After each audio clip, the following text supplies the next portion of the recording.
Chapter 267. However, the Sword Saint leader was not dead yet. He fell to the ground and blood flowed out from all the wounds on his body.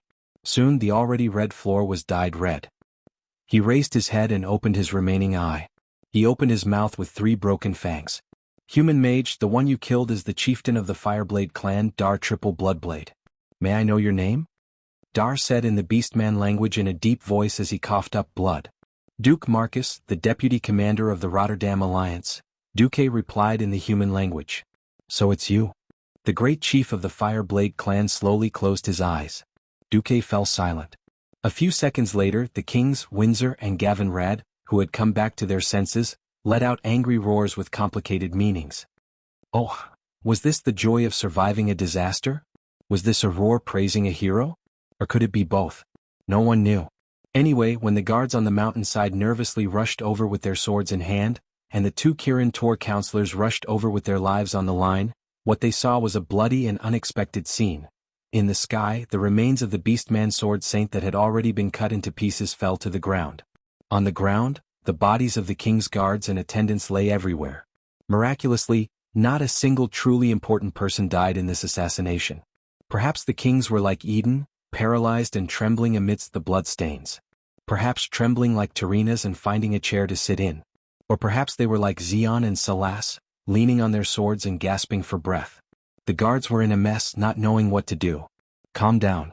The assassins have all been killed by me. The leader was the chieftain of the Fireblade clan, Dar Triple Bloodblade. Was all right now. Don't panic. All the guards formed a defensive formation to protect their king. I'm not sure if there are any assassins left. Pausing for a moment, Duque sat down dejectedly. Krasis, I'll leave this place to you. Inform Lothar that the army will be under his command. Kel, Thuzad, I'll have to trouble you to go back and oversee the mages. After arranging everything, Windsor hurried over to support the limp Duque. Master, are you all right? I'm fine. I'm just a little exhausted. Those sword saints are not easy to deal with. Are you hurt? Gavin Rad's face was burning. Just now he couldn't do anything. Under divine protection, he could not use any weapons. He might be able to use the holy light to heal the kings, but the problem was that if the kings were killed instantly, his holy light would be useless. No, it's just that my magic circuits are a bit messed up. I'll be fine after some rest. Duque looked weak on the outside, but he was so happy that he wanted to jump up and shout, Yours truly is rich. Yours truly is rich. Yours truly is rich. There was no reason for it. It was because of the few paragraphs in the system prompt.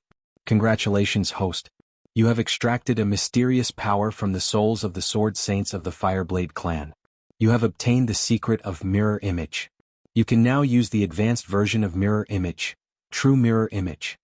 Your temporary special abilities, Plunder, and Luck, have come into play.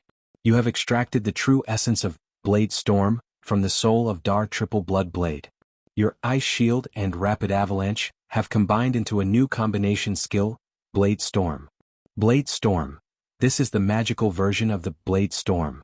You can condense the cold aura into countless sharp and frightening blades, slowing down and cutting all enemies within the range of the storm into pieces.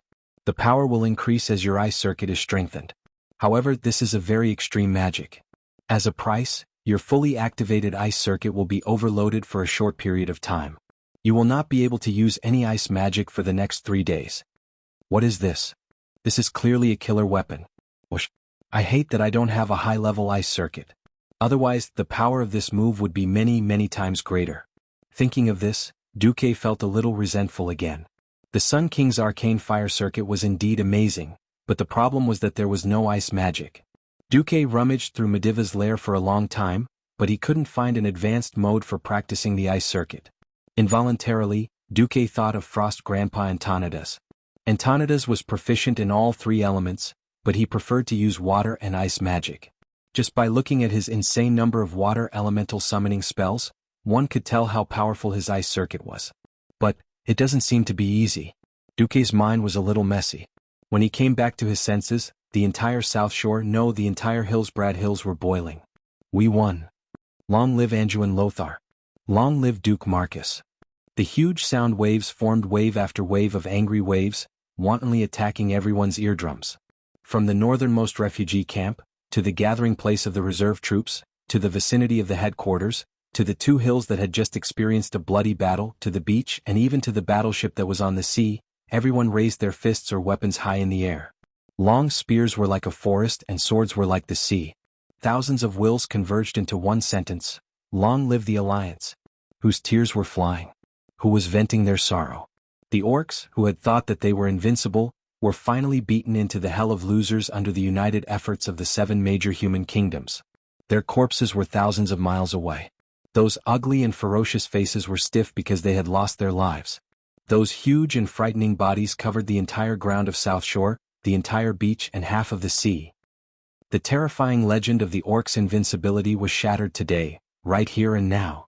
Long live. The cheers of thousands of soldiers and civilians were like a tsunami, soaring into the sky. Long live. The loud cheers seemed to have brought the entire human world back to the past. Under the banner of Thoradin the Great, everyone was united and they were invincible. The 4 human kings walked over, and this time they did not shake hands but hugged. If not for Duque, they would have all died under the blades of the Fireblade clan, and their noble lives would have become the new legend of the Fireblade clan. Unfortunately, it was because there was no if that the alliance could continue. Old Tyrrhenus patted Duque's back and whispered, "I owe you one. If Stormwind is unable to restore your kingdom, come to me. I can lend you 100,000 soldiers. Wherever you conquer, that will be your territory. Thank you, your majesty Menethil. If that day really comes, I will ask you for this favor." Chapter 268. It had to be said that as the king of the largest human kingdom, Tyrrhenus was quite daring. He was far from the muddle-headed old man of his past life.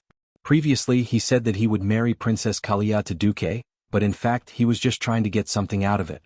Everyone knew that Princess Kalia had almost no chance of inheriting the throne, because it was passed down through the male line and not the female line. Arthas was definitely the crown prince. The surrounding kingdoms of Lordaeron were all wary of Lordaeron swallowing them, so there was not much chance for their own crown prince to marry Kalia. Kalia's marriage depended on who could bring the most benefits to Lordaeron. Before this, Tyrrhenus and the other nobles of Lordaeron valued Karazhan, which was in Duque's hands. Unfortunately, Duque refused to take the bait, and instead looked like he was obsessed with Aurelia. Now, Tyrrhenus decided not to mention Kalia anymore. He directly threw out a more important condition. To be honest, if not for the fact that he knew that Lordaeron was likely to die, Duque might have really agreed. Now it was better to take care of the tribe. If he did not defeat the orcs, all the land and status would be fake. The other 3 kings were naturally not as rich as Tyrrhenus. Of course, Duque had saved their lives, so they naturally knew how to behave. They all said that they would send gifts once they returned to the kingdom. Hehe. That's more like it. Otherwise, I swear on my pettiness that if anyone dares to not return the favor, I will immediately make life difficult for your army as the Alliance's deputy commander. Then you can go cry. Duque laughed in his heart. King Salash Trollbane asked the question that everyone wanted to know. Deputy commander, can I call you Duque? Of course, Uncle Salash. Duque smiled. Didn't you just killed? Duque took the initiative to speak. If it was just now, he might not be able to explain how he came back from the dead, and why there was a graveyard next to the command center, and it would only take him a moment to run to the corpse. But now, his mind moved and the arcane circuit changed. In an instant, 3 identical Duques appeared in front of the 4 kings. It was not as simple as looking exactly the same. They were surprised to find that the 3 Duques were doing different things. One was pointing at the map, one was whistling, and one was taking a sip of the hot black tea that the waiter served. Reginald, give me your sword. Windsor had a general idea of what the dukes were up to. He drew his sword and handed it to the duke who had spoken. In the next second, that Duque slashed the other 2 Duques with his sword. Not only was blood splattered all over the ground, but there was also a shrill scream. King Eden was so frightened that he became paralyzed again. Then, with a blur, the 2 Duques turned into streams of light and disappeared. Duque chuckled. Sorry for scaring everyone. This is the advanced version of the magician's mirror image. I call it true mirror image. Oh, I see. Everyone applauded Duque's high level of magic. And so, just like that, Duque managed to fool them.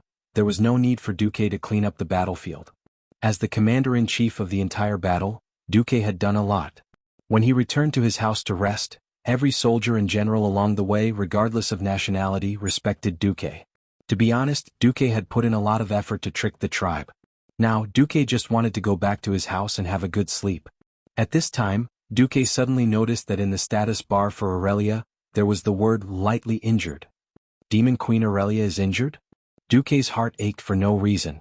Even if Aurelia and Queen Sylvanas couldn't take down Lord Howl, they shouldn't be too far off. Maybe it was because of the terrain. Duque blamed himself a little. Realizing that Duque had changed his direction, Gavinrad was stunned. Sir, where are you going? I'm going to the elves' encampment. When Duke arrived at the place, he saw the elves lying on the ground in a disorderly manner. The elven archers were all tired after the continuous battle. In less than 2 seconds the elusive Sylvanas appeared. She tilted her head, blinked, and suddenly sighed. Sorry I was careless this time. But next time I'll definitely return the favor, sister. After saying that, he disappeared on his own. Queen Sylvanas is indeed a little capricious. Duque sighed inwardly. When Duque walked further inside, he ran into Archbishop Benedict of Stormwind City. Your Grace, Benedict smiled kindly. It's no big deal, but that kind of strain is not the domain of the Holy Light. Perhaps Ms. Windrunner needs to rest for a while. The Archbishop left and then Gavinrad whistled. Sir, I understand. I'll wait here. Deep down, Gavinrad was still a young man of noble birth. Perhaps because of this his faith wasn't pious enough. As a holy knight, he was always overshadowed by the 4 powerful people chosen by Fao. Duque didn't argue. After all, it was true that he liked Aurelia. Taking a deep breath, Duque walked to the deepest part of the forest. He thought that Aurelia would build a treehouse or something, but all Duque saw was a fishnet-shaped hammock. Aurelia was lying on it, her right hand covering her eyes as she swayed. Sorry, little Duque. I made a fool of myself. I thought I could take care of the opponent cleanly. In the end, the 2 of us together could only hold him back. You sisters did a good job. He's Grom Hellscream. If given enough time, as one of the strongest people in the tribe, he could destroy 3 fleets of Cordylas. Although I want to say that I feel better, a failure is a failure. It's ugly. You're hurt, Duque said lightly. I'm fine. Then why don't you jump on the ground with your legs? Duque teased. Little guy, are you looking for a beating? Aurelia was a little angry. There's no outsider here. You don't have to hide your injury. When did you become one of us? Aurelia's face suddenly turned red. Just because you went to jail for me? Duque ignored her and went up to Aurelia and reached for her leg. Wait, what are you doing? She pulled out her longbow at lightning speed and blocked in front of Duque's hand. I know a lot about muscle and bone bruises. If you let me handle it, I can let you recover in a week. Or do you want to limp for 3 months? Aurelia thought about it. She wanted to be a cripple for 3 months? Damn it, she was a windrunner.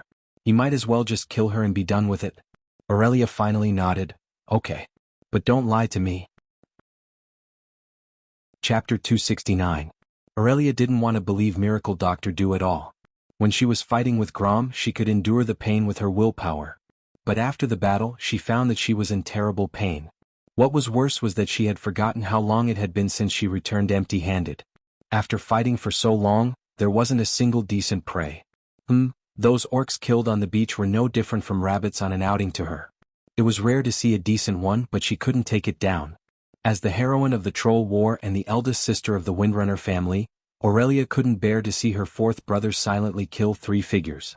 Hearing that the internal tribes wouldn't attack South Shore in the short term, Aurelia was prepared to go to Solder Bridge to kill. But the pain in her leg made her realize that if she went with her injury, she would probably kneel if she met someone as ruthless as Grom Hellscream.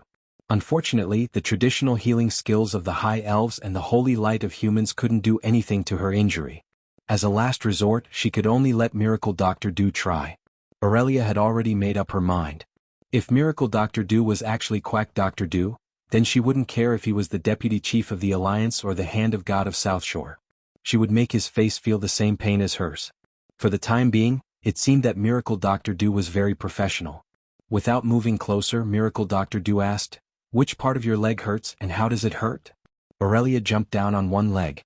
Her posture was so light that it was almost impossible to tell that she was injured.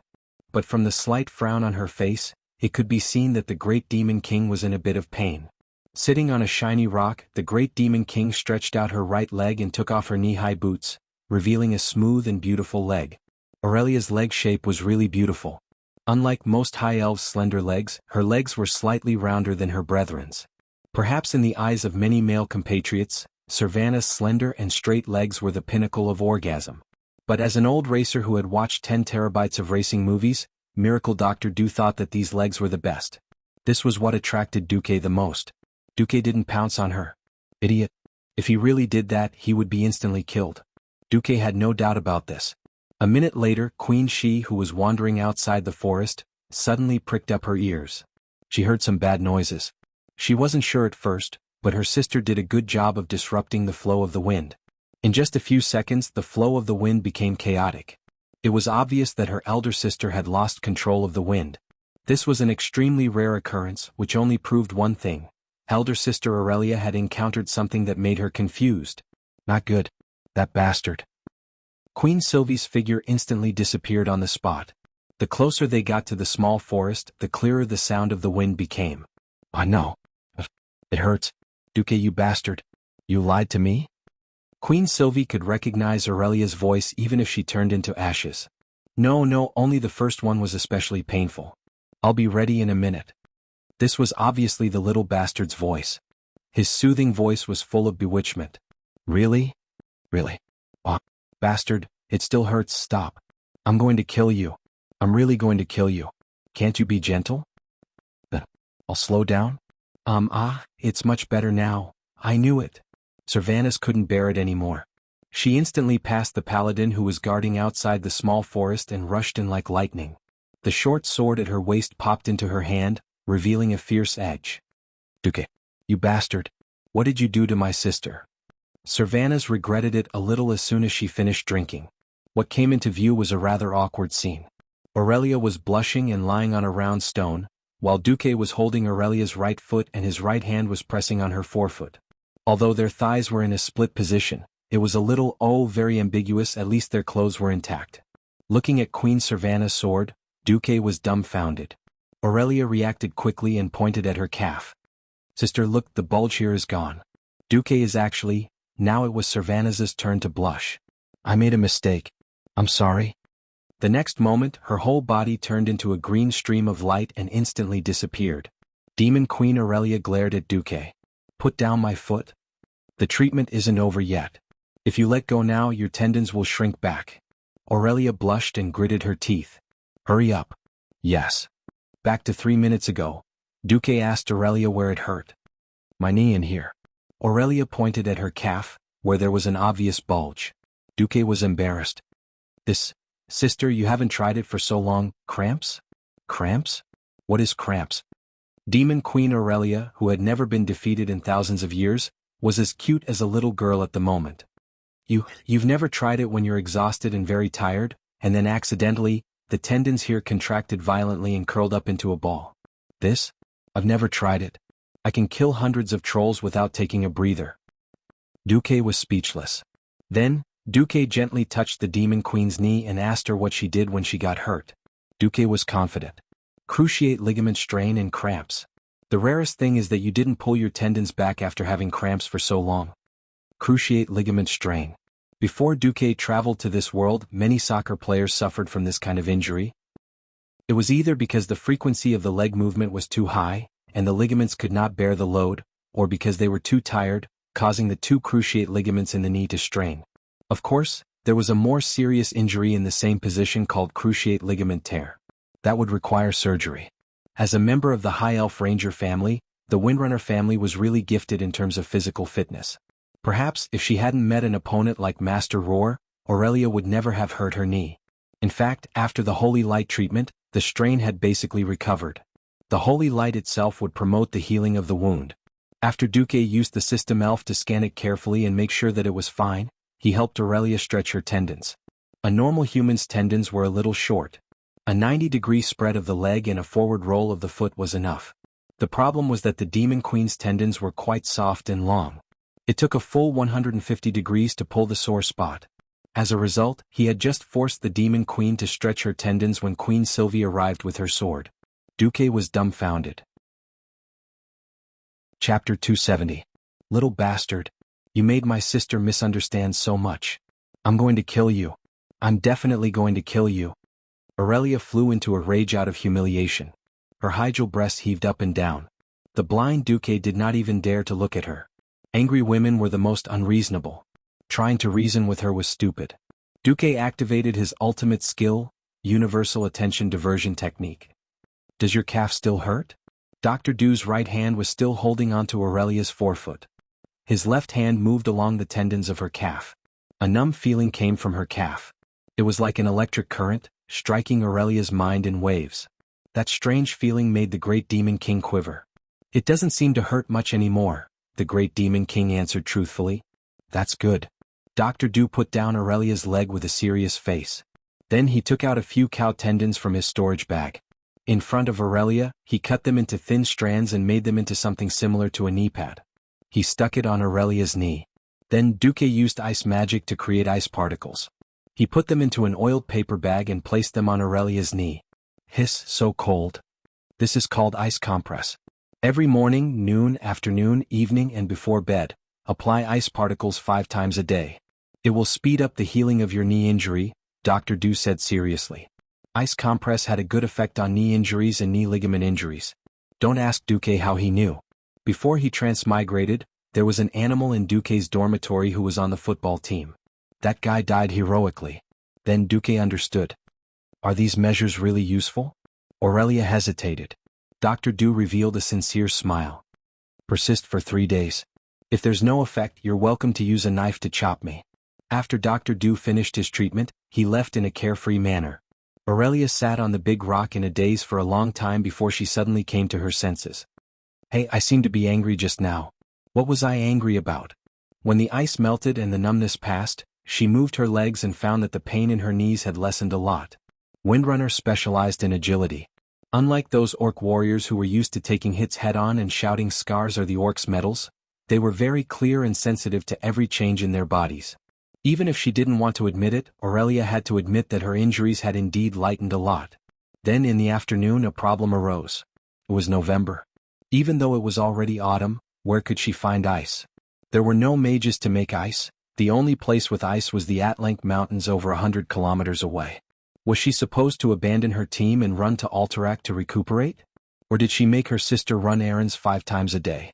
There were many mages among the High Elves, but this was the Windrunners Ranger team. Where could she find a mage?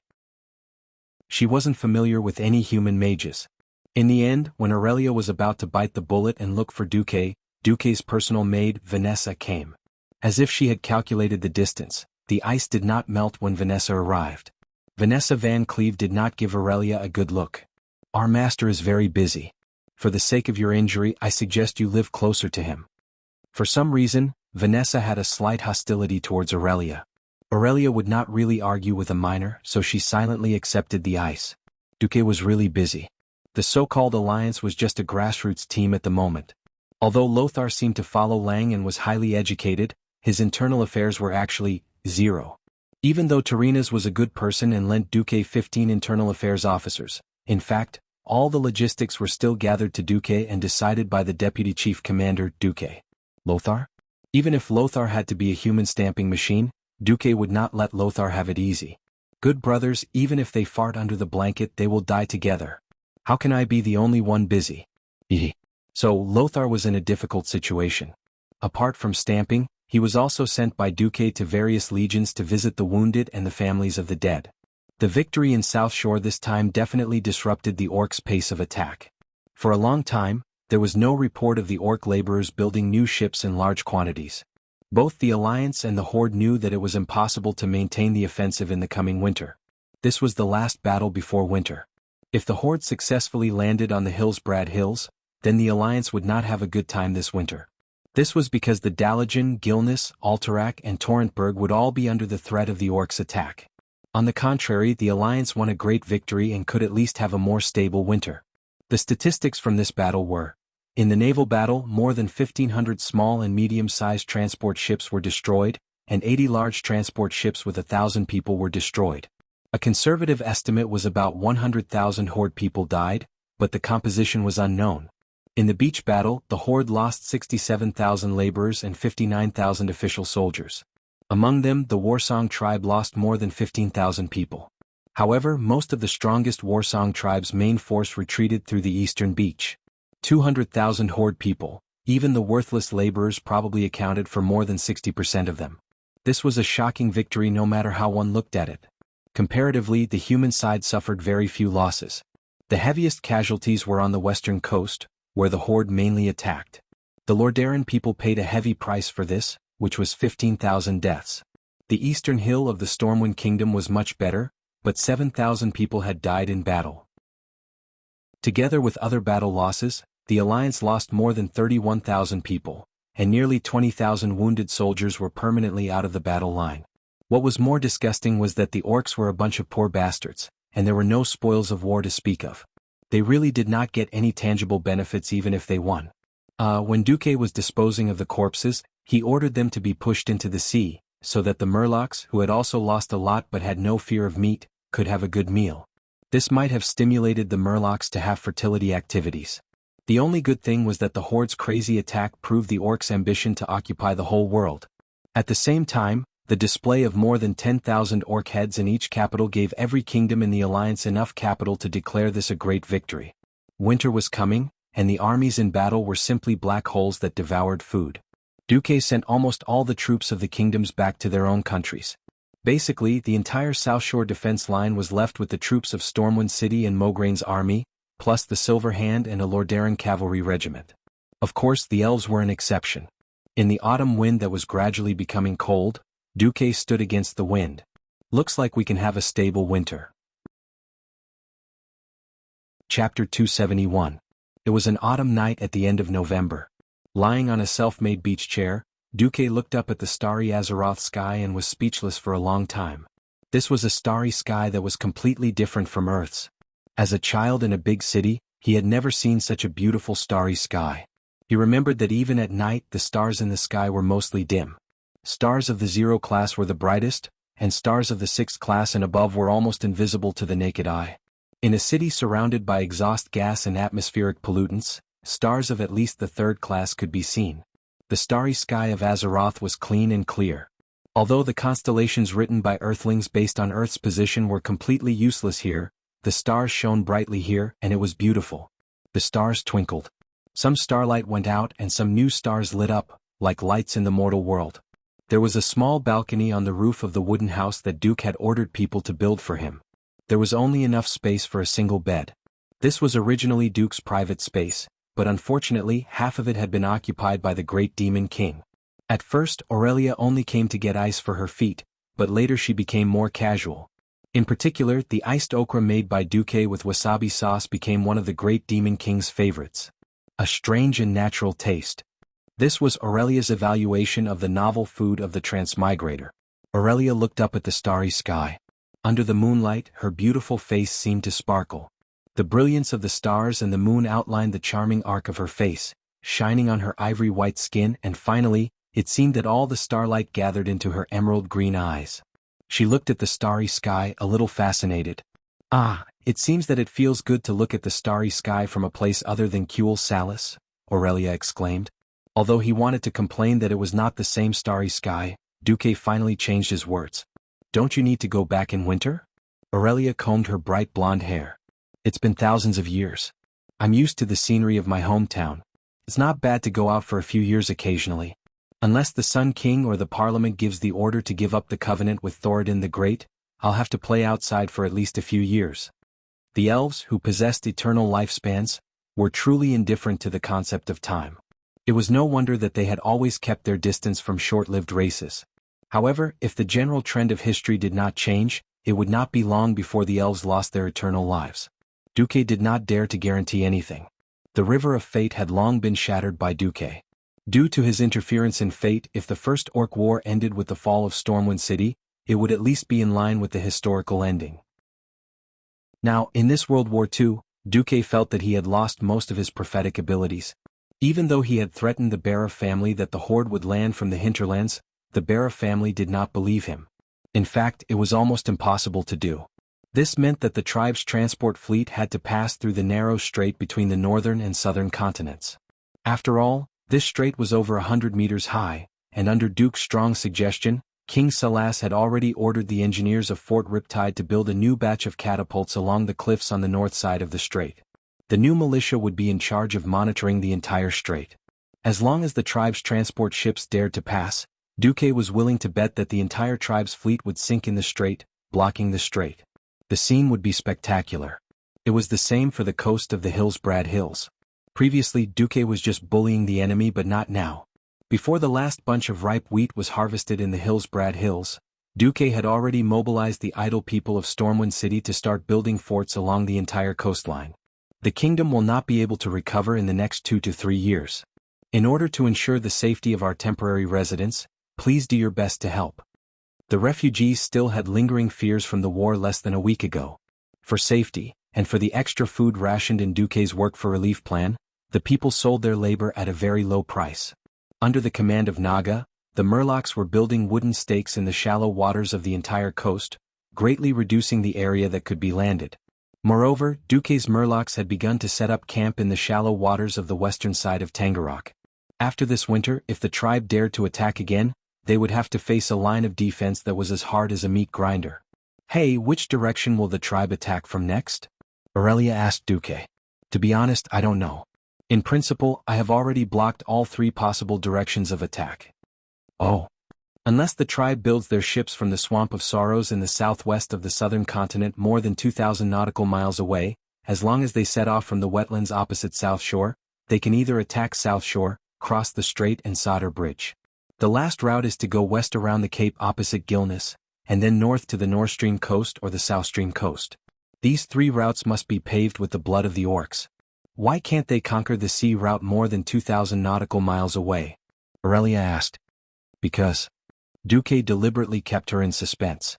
He took out a piece of okra from the ice bucket, dipped it in soy sauce and wasabi, and was about to put it in his mouth. Who knew that Aurelia would come to snatch the okra? Well, her cherry lips bit down on Duque's hand.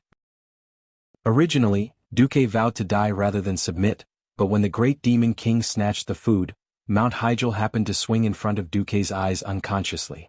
And then Mr. Okra died in battle. Ugh, you have big breasts, you're ruthless. Aurelia, the cute girl, did not seem to realize how lethal her action was to a little boy who was about to lose his Kirin arm.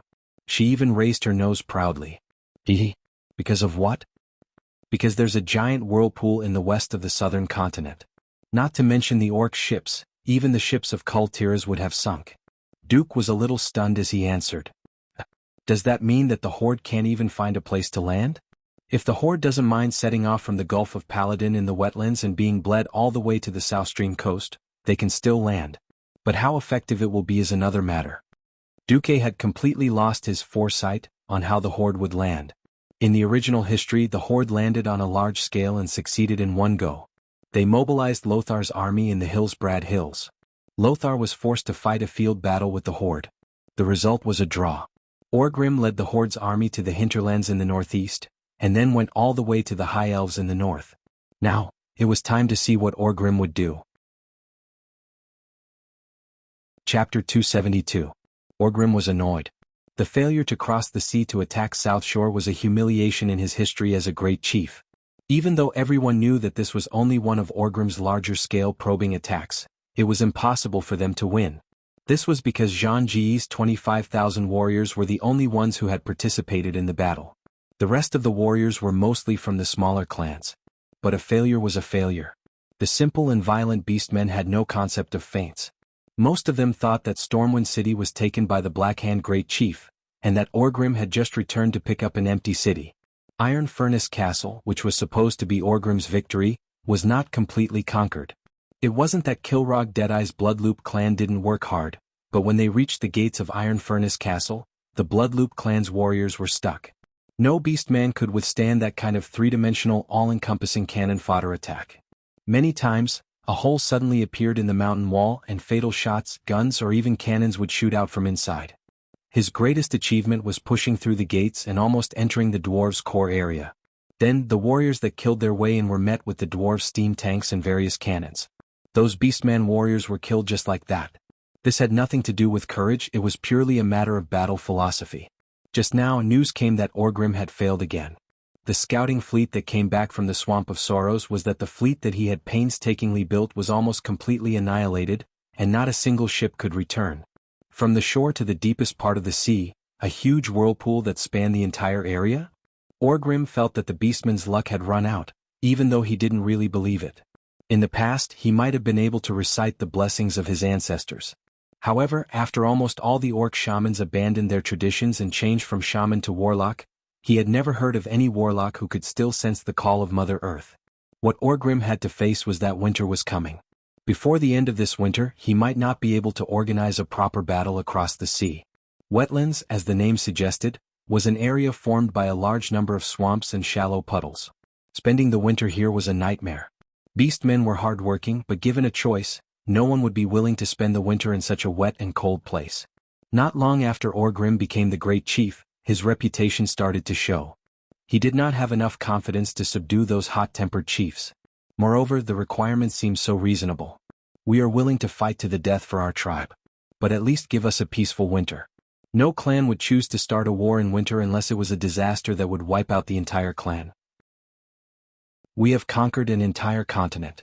The warriors of the tribe are very tired, and winter is the season to produce the next generation of warriors. I can't oppose this tradition. What are the orcs doing in the winter? As long as there was enough food, the beastmen would roast themselves over a fire, eat the food that had been stored, and carry the female beastmen to give birth to the little beastmen. This was a tradition that had been passed down for tens of thousands of years. Orgrim reluctantly agreed to withdraw the army to the south, to the more comfortable Loch Moden area. In order to appease his Blackrock tribe, he even moved most of them back to the Elven Forest. Of course, the Blackrock tribe was happy to travel for half a month back to this territory that they had sacrificed more than 100,000 of their kind to conquer. After all, it was warmer there, and Duque did not burn all of the forest.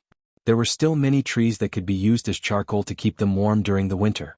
Orgrim's only consolation was that his new assistant, the chief of the Dragonmaw tribe and shaman Zulu Sid, brought him that news as well as his biggest worry, Ghoul Dan was injured. You went to see Ghoul Dan yesterday. The former ruler of the tribe was not in good condition. Apologies, chief. The humans have a very powerful mage. Even though I heavily injured him, I won't be able to work for the tribe for a long time. As he spoke, Ghoul Dan's breath was weak, and his shoulder was completely covered in ice. Or rather, half of his body was stuck in a block of ice. Orgrim squinted his eyes. He had seen human ice magic before, but this was the first time he had seen such a terrifying one. An icicle had pierced through Ghoul Dan's shoulder. With the wound as the center, there was a terrifying cold energy that didn't dissipate. Orgrim roughly used Hammer of Destruction to smash away half of the ice, but it was useless. The ice seemed to be like a slime that could grow infinitely, and in just a few seconds, it returned to its original state. Orgrim furrowed his brows. This is a mysterious energy method of humans called Arcane Circuit. That powerful mage injected a portion of his power into my body, and it formed an independent circuit. Before I destroy this power, my injury will not heal. Orgrim nodded. Rest well. Orgrim left after saying this. He did not even ask Ghoul Dan to provide more death knights. Who knew that as soon as Orgrim left, Ghoul Dan would sneer. In front of his confidant, the twin-headed ogre warlock Google, the ice on his shoulder shattered with a loud bang. The seemingly extremely cold and powerful icicle was now stuck in Ghoul Dan's shoulder like a small piece of chopstick. Orgrim, you fool who doesn't know what power is. Very well, go back to your war. I still have other things to do. Because of your relief, I will have more freedom to focus on these things. I will continue to play the role of a loyal warlock who was wounded for the glory of the tribe. But I swear, this will not be forever. Soon I will get what I seek, and then you and the tribe will disappear from my sight forever. I will set up a new force to replace you, a force that is only loyal to me, and then I will transform the world according to my plan. Ahahaha. Ghoul Dan laughed wildly. His laughter greatly encouraged the remaining warlocks of the Shadow Council. After Orgrim left, he went straight to the Dragon's Roar tribe's encampment with his guards. Next to the Patriarch's tent, Orgrim saw a thin and wrinkled old beastman, but there was still a pair of sharp brownish-red eyes under his gray and tattered braid. Zulu hid. Orgrim shouted. The old beastman shaman looked towards the source of the voice and found that it was the great tribal chief calling his name. He immediately stood up and pushed away the wine glass and large plate placed in front of him. Chapter 273. Doomhammer. Unlike Ghoul Dan's humility, Zulud didn't bow and Orgrim didn't mind either. After all, Zulud was a tribal chief, the leader of the Dragonmaw tribe. He was also a shaman, the only shaman who accompanied his tribe after coming to this world. Furthermore, Orgrim felt more comfortable talking to a typical beastman like him. It was because of the shaman's strange prophecy, or rather, the things he could provide that Orgrim was very interested in. "How's that going?" Doomhammer didn't bother with pleasantries and directly took the wine cup Zulud handed over. The wine inside was very good, and the human blood that flowed into the cup made it even more delicious. "It's done, Great Chief." Zulud opened his smelly mouth and let out a smile that seemed like a declaration of victory. "Take me to see it. Now. Immediately." Orgrim couldn't wait any longer. Of the two attacks, one was a complete defeat and the other was a complete failure. Orgrim deeply felt the bottleneck of the beastmen. As the most knowledgeable beastman, and also the one with the highest position, Orgrim knew that the era of the beastmen conquering the world was over. "Understood. Please follow me." Zulud called for Orgrim to mount his warg. Not long after, they arrived at the southeast side of the wetlands. This place was called Grimbader as the dwarves called it. It used to be a dwarven stronghold, but now it belonged to the Dragonmaw tribe. While the rooms in the dwarven stronghold were large enough for the dwarves, it wasn't friendly to most of the beastmen. Zulud had most of his tribesmen who had nothing better to do expand this place. The stronghold was well equipped, and it was built inside the mountains, making it easy to defend. This was very important because there was a killing machine here that could break through the damned defenses of the humans. Zulud brought the Great Chief and his guards deeper into the stronghold, and finally arrived in front of a large iron gate. One could imagine that behind the gate was a vast underground hall. "What's inside?" "You told me a few weeks ago that you sensed an incomparably powerful mysterious force that could change the entire situation. Is this thing inside now?" "Yes, my great chieftain. I hope the thing inside has that value. Do you know, Zuluhid, for the sake of that illusory image of yours, I sent you 30,000 elite orcs as a search team and 100,000 laborers as excavators. If it weren't for you, I would have gone all out to attack South Shore. Now, if you disappoint me, I don't mind showing you the wrath of the Great Chief." Orgrim raised the hammer of destruction in his hand and made a threatening declaration. "You won't be disappointed, Great Chief." Zuluhid wrinkled his nose and revealed a rough smile. At this moment, one of Orgrim's guards tried to touch the handle of the gate. "Wait." The Dragonmaw tribe's chief issued a stern warning. He took out a strange thing from a large bag on his waist. It was a huge and ordinary-looking golden disc. He raised the disc high up in the air. "I am the master of Demon's Soul, and I order you to appear in the name of my master, Guardian." It was hard to tell if Zuluhid was using the shaman's power or not. In any case, in the eyes of the great tribal chief and the dozens of orc guards, they could only see countless sparks surging from the huge iron gate, gathering into a figure in the void in front of the iron gate. The figure gradually became clearer. It was a tall and strong humanoid figure wearing unfamiliar bone armor. Its top looked like a demon's skull that had lost its skin and flesh, but it was burning with flames. Its eyes were balls of black flames. This strange existence floated in front of them. It was as tall as the orcs, but it looked sluggish. It emitted an indescribable power and a sense of vigilance. "We want to go in," Zulud said as he raised the demon's soul in front of him and pointed at Orgrim and his guards. He was telling it that we included those creatures. The strange existence nodded, turned into countless sparks again, and disappeared in front of the gate. The Dragonmaw tribe's chief nodded to his great chief, indicating that they could enter. "What will happen if we barge in?" Orgrim asked. Very bad. That time a messenger came with your message. He didn't wait for me to remove the guard before rushing in.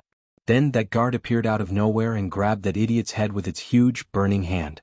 Then that idiot's head turned to ash. Orgrim could almost imagine a huge flaming claw grabbing the careless beastman's head, flames coming out of his orifices. A few seconds later, the beastman stopped screaming, and his body went limp as his head turned into a pile of ash. Fortunately, Zuluhid was a pure orc, and not a schemer like Ghoul Dan who made Orgrim uncomfortable all day long. Fortunately, Ghoul Dan was heavily injured. The huge iron gate opened with a squeak. Inside, there were dozens of heavy metal chains that had been heated red by the high temperature and were attached to the wall. Oddly enough, Orgrim thought that he would see a gigantic creature cramming the entire cave. In the end, at the end of the magical chain that got thinner and thinner as it got closer to the center of the room, was a human female? From the point of view of the entrance, her face was pressed against the ground, and she was lying on her side with her head facing the innermost part of the cave. She was wearing a crimson-red gauntlet and leggings with golden edges, and a sexy bikini battle armor. As a woman she was very beautiful.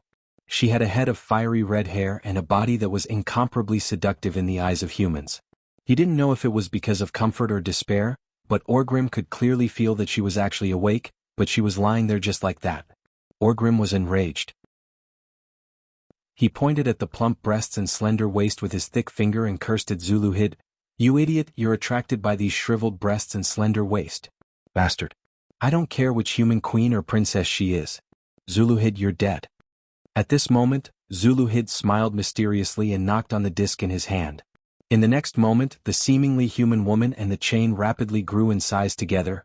A few seconds later, Orgrim recovered from his shock. "Ah! Well done, Zuluhid." Chapter 274. The threat of the Horde had not disappeared. The Alliance and the Horde were like two giant beasts fighting to the death. They had to stop fighting in the face of the weather and lick their wounds. The refugees from the Stormwind Kingdom who were stranded in the Hillsbrad Hills received a batch of crucial summer food, but it was not enough, so Duke went to the Barov family for this. Duke did not see Duke Barov. The Duke had gone to Alterac.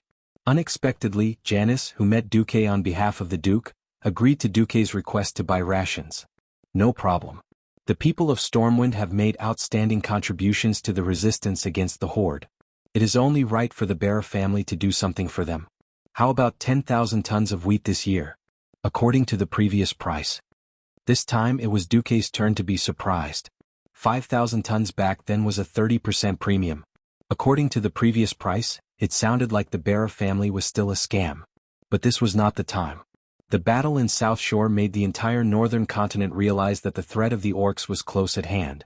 Those terrifying green-skinned beasts wanted to slaughter all the humans in the world. As a result, the price of everything related to the people's lives soared. Even if the Alliance used a great victory to prove that they had the ability to defeat the Horde invasion. The various kingdoms also introduced a lot of policies to suppress the skyrocketing prices, but the most important thing was that the price of grain still increased by more than 2.5 times. Selling at the previous price wasn't a scam, it was a huge sale. Duke was moved. "This really? I thank you on behalf of the people of Stormwind." "No need to thank me. Helping the people of Stormwind is helping the Alliance and Alterac." The Duchess smiled kindly. "Yes, I heard that your private army's equipment isn't enough. Is there anything the Barov family can help with?" In a state of war, the price of weapons, food, soldiers and everything related to war soared. Duke's luxury goods business had long been stagnant. If it wasn't for the fact that he had gathered enough weapons and equipment before the war, Duke's so-called private army would have to be equipped with a bamboo spear. Of course, everyone lacked weapons, especially after losing their own country. Even if Duke opened a blacksmith shop in the refugee camp north of South Shore, workers and raw materials were still scarce. Obviously, the Barov family did not lack these things. "I'll be honest with you. Whether it's Stormwind or my private army, they all need it. May I ask, what do I have to pay for this?" "Mrs. Janice?" Duke asked politely. As a testament to the friendship between the Barov family and the Marcus family, these small gifts are not worth mentioning. "If I must say what I personally wish for, could I ask you, Duke, to teach my daughter the secret of multicast?" Duke was stunned, then he smiled. The best way to deepen the relationship between nobles was through marriage. Mrs. Janice was very clever. If it was the Duke of the past, a duke and a duke's daughter would definitely be a good match. Now, Duke was the rising star of the Rotterdam Alliance, the Alliance's deputy commander, and he had saved 5 kings and won the Battle of South Shore. Duke was almost synonymous with miracles. Princess Kalia of Rotterdam and many other princesses were almost at Duke's disposal. If he proposed a marriage, it would only be humiliating for the Barov family. On the other hand, the Barov family urgently needed a backup. Alterac was too weak. Even if they entered a state of war, the entire Alterac family only had a little more than 30,000 soldiers, including 20,000 farmers. These farmers who had just washed their feet and started working in the fields were completely useless in terms of morale and training. Putting aside the ambitious Rotterdam Kingdom, the wandering Stormwind Kingdom was an ideal partner to work with.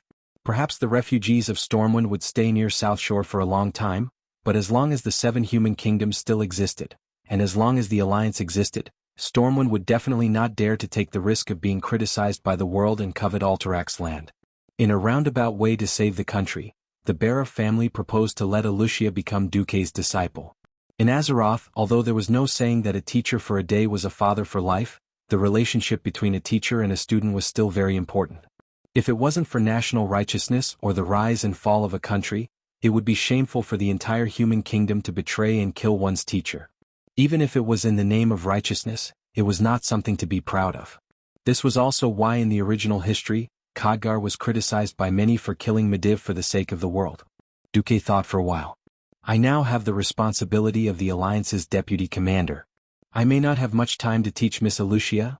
At this point, Duchess Janice was so nervous that her heart almost jumped out of her throat. This was how relationships were. If one did not advance, they would fall back. It was very difficult to maintain a stalemate. Moreover, Stormwind had already gained a foothold. The Bara family, which was weaker in terms of military strength, needed help from Duque and Stormwind in order to deal with the threat of the orcs. Things were different now.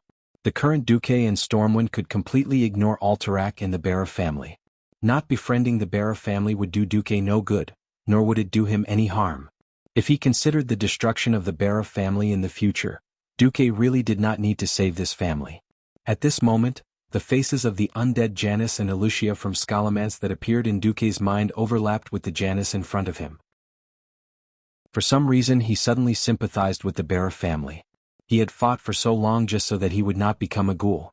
It was as if Duque could see the Lucia Barav of the future, standing among a group of necromancers. Even though her family was not far away, she could only wait for the Lich King to summon her to the holy land of the undead scourge. Mrs. Janice dissected the corpses one after another. At that time, she was no longer the elegant and beautiful mistress of the Barav family. In her crazy eyes, those soulless zombies were her only friends. Since the start of the First War, too many kingdoms and families had been destroyed by the 3 consecutive wars. Duque was not a savior. He could not save everyone. However, since this tragedy was happening right in front of his eyes, he might as well save them. Thinking of this, Duque changed the topic. However, if the Bara family does not mind, I am willing to discuss the mysteries of magic with Miss Lucia. At this moment, Janice finally let out a sigh of relief. Chapter 275. For Duque it was just a convenience, but for the Bara family, it had a completely different meaning. As if seeing through what Duque wanted the most, after confirming their close alliance, Lady Janice threw out her ultimate trump card. It's Lucia's honor to study the mysteries of magic with you, Duque. I'll write a letter now. Please pass it to Lucia when you go to the Dalagen. Duque was curious. Madam, you know that I'm going to the Dalagen? Lady Janice showed a proud expression. I heard that you used ice spells to kill more than a dozen powerful orc assassins in the command center and saved 4 kings? Duque tilted his head. That's right. I only know that if it was my senior brother Antonidas, even when he was still a sky mage, he would not have let the last assassin break through his ice domain. Even if he was the chief of a tribe.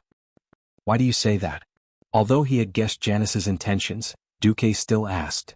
Because at that time he had a top-level, ice circuit model more than you did. Lady Janice smiled like a flower, and her posture as she took a sip of black tea was extremely elegant. Duque seemed to see an equally elegant fox tail wagging behind her. This was where Janice was smart. From the perspective of forming an alliance or deepening friendship, the conditions she gave Duque before could not be considered generous or costly. She and the Bara family certainly hoped to have Duque as external aid, but at this time, it seemed that the Bara family did not necessarily need Duque's support. To some extent this was also a test. If Duque refused, then naturally the top-level, ice circuit model would not have anything to do with Duque. If Duque agreed like this, it would be a pleasant surprise. Janice did not add this bargaining chip when she made the request, because she did not want this to become a pure transaction. In exchange for the Bara family's gift, he wouldn't help the Bara family at a critical moment. After figuring this out, Duque didn't have any ill feelings towards Janice. This kind of, if you respect me I'll respect you tenfold method. Duque didn't hate it.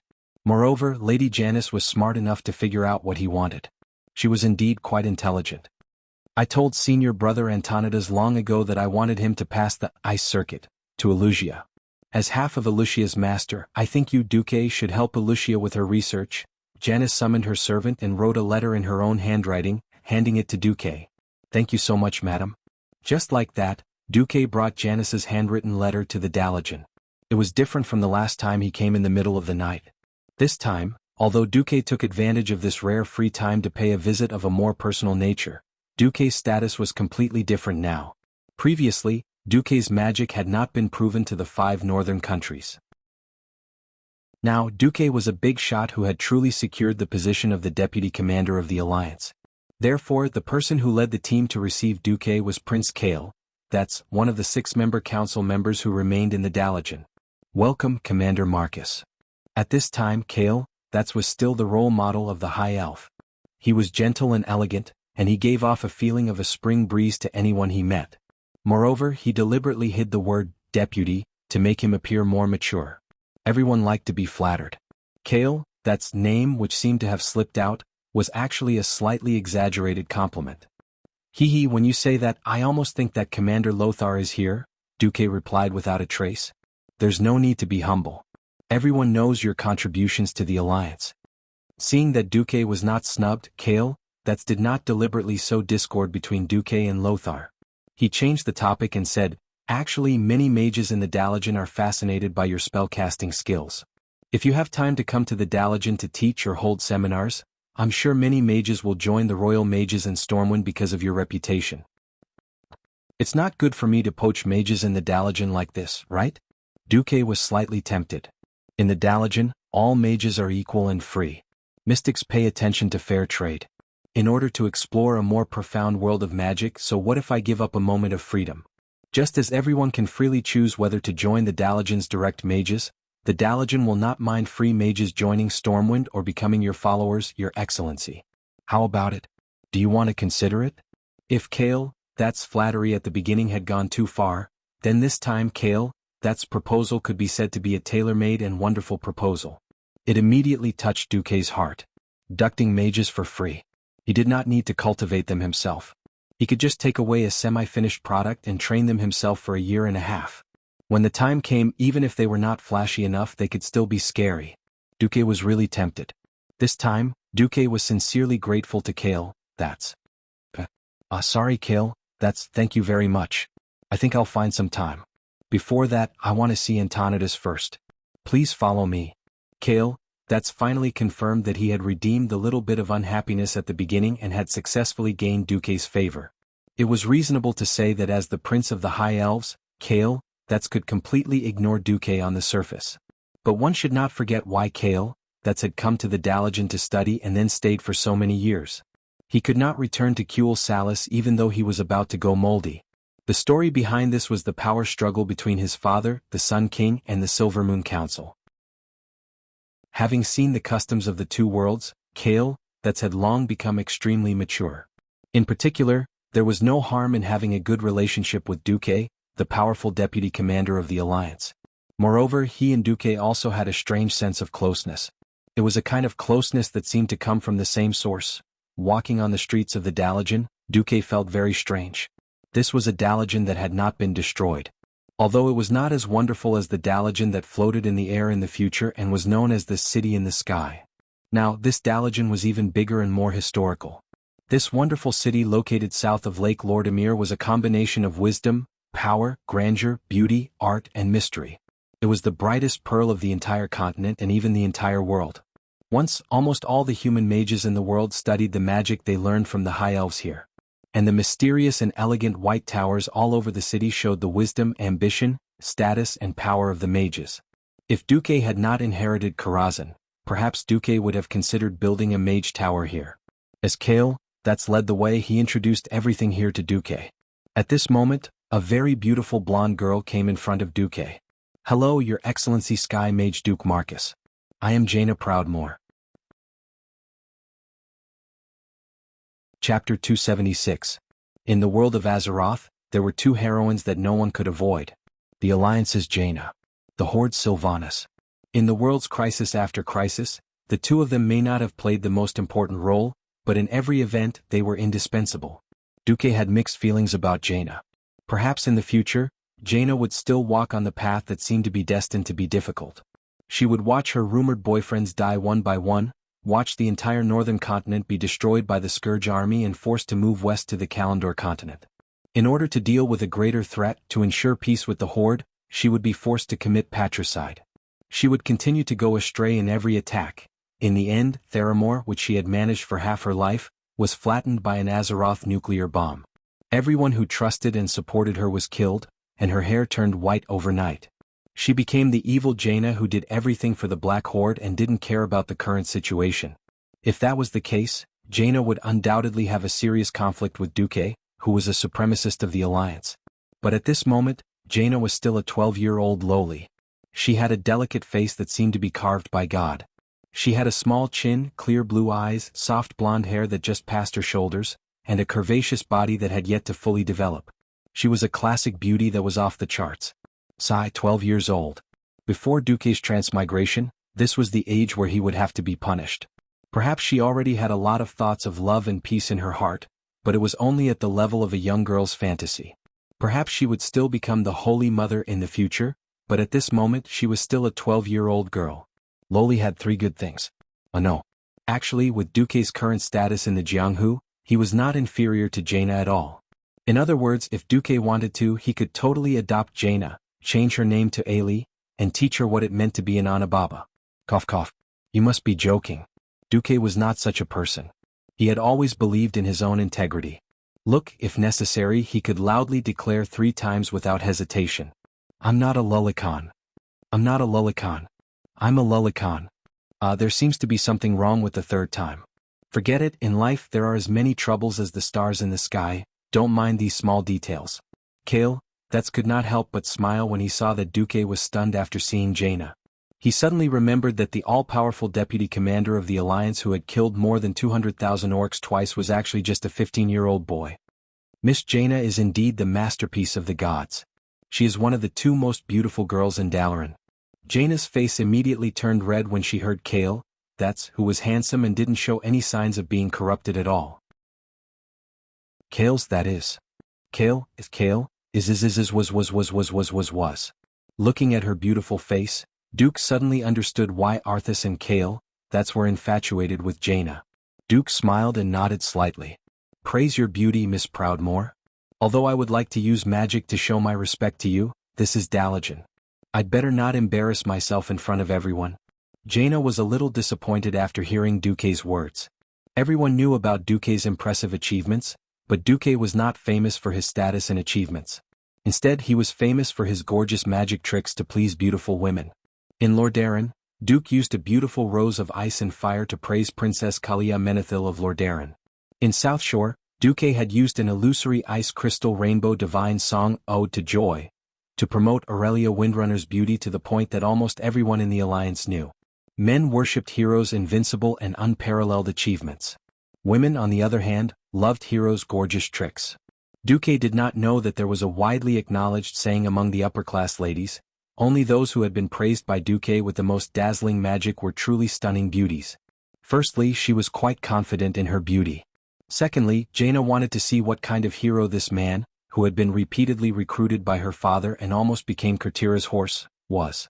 Now that Duque had refused to help, Jaina's disappointment could be imagined. Unexpectedly, Kai Z started to make a fuss. Duque, that's not very kind of you, is it? I also know that Her Highness Kalia and Lady Aurelia are rare beauties in the world. Could it be that our Dalaran Princess Jaina is not as beautiful as them?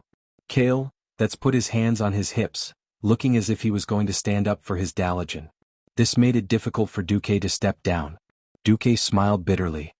In the ordinary areas of the Dalaran, isn't it not allowed to cast spells casually? Kale, gently stroked his shoulder. I guarantee it with my identity. Damn it, I almost forgot that Kai Z is a member of the Kirin Tor 6-member council. Jaina did not speak, but she stared at Duque with her starry eyes full of anticipation. This was like chasing an old sow up a tree and then playing dumb pig jumping.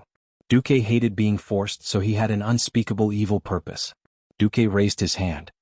All right, for Lady Jaina's beauty. Under Jaina's expectant gaze, Kale, and the other curious onlookers, and under the gaze of Duque's guard, Gavin Rad, and his maid, Vanessa, Duque made his move. The immature ice circuit circulated, but with the help of the system, Duque created the most perfect fantasy effect. A huge ice crystal box appeared around Jaina. To be precise, it was this beautiful, almost transparent ice crystal box that contained Jaina. A box made of ice. Many Dalaran Morning Star mages could do it.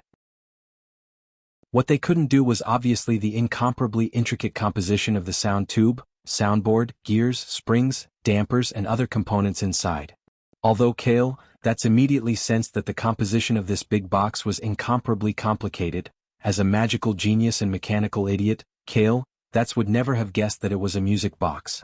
Two hands of magic gently twisted the springs on the big box.